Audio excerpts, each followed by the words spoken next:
ওম নমো ভগবতে বাসুদেবায়। শ্রীমদ্ ভগবদ গীতা যথাযথ 3য় অধ্যায় কর্মযোগ 6 নম্বর শ্লোক। খুব ইম্পর্টেন্ট। কর্ম ইন্দ্রিয়াণি সংযম্য য আস্তে মনুষা শরণ ইন্দ্রিয়ার্থান বিমূঢ়াত্মা মিথ্যাচারো স উচ্যতে। যে ব্যক্তি পঞ্চকর্মেন্দ্রিয় সংযত করেও, পঞ্চকর্মেন্দ্রিয় হলো বাক, পানি, পাদ, উপস্থ ও পায়ু।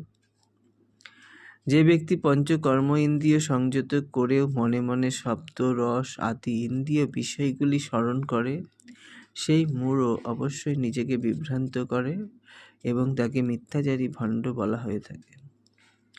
অনেক মিথ্যাচারী আছে যারা কৃষ্ণ ভাবনাময় সেবা কার্য করতে চায় না, কেবল ধ্যান করার ভান করে, কিন্তু এতে কোনো কাজ হয় না, কারণ তারা তাদের কর্ম ইন্দ্রিয়গুলিকে বোধ করলেও মন তাদের সংযত হয় না।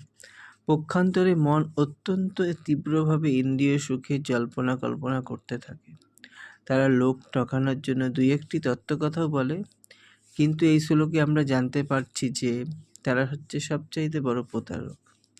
বর্ণাশ্রম ধর্মের আচরণ করেও মানুষ ইন্দ্রিয় সুখ ভোগ করতে পারে, কিন্তু বর্ণাশ্রম ধর্ম অনুসারে মানুষ যখন তার স্বধর্ম পালন করে তখন ক্রমে ক্রমে তার চিত্ত শুদ্ধ হয় এবং সে ভগবত ভক্তি লাভ করে। কিন্তু যে ব্যক্তি যোগী সেজে লোক ঠকায়, সে আসলে ত্যাগীর বেশ ধারণ করে ভোগের চিন্তায় মগ্ন থাকে। সে হচ্ছে সবচাইতে নিকৃষ্ট স্তরের প্রতারক। মাঝে মাঝে দুই একটি তত্ত্বকথা বলে সরলচিত্ত সাধারণ মানুষের কাছে তার তত্ত্বজ্ঞান জাহির করতে চায়, কিন্তু বুদ্ধি দিয়ে বিচার করলে দেখা যায় সেগুলি তোতা পাখির মতো মুখস্থ করা বুলি ছাড়া আর কিছুই নয়।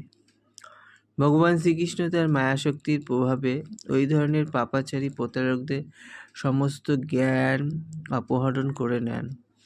এই প্রকার প্রতারকের মন সর্বদাই অপবিত্র এবং সেই জন্য তার তথাকথিত লোক দেখানো ধ্যান নিরর্থক।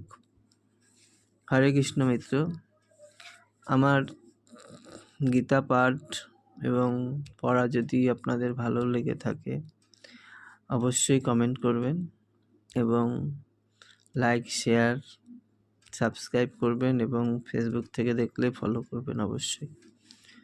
হরে কৃষ্ণ। জয় শিল প্রভুপাদ।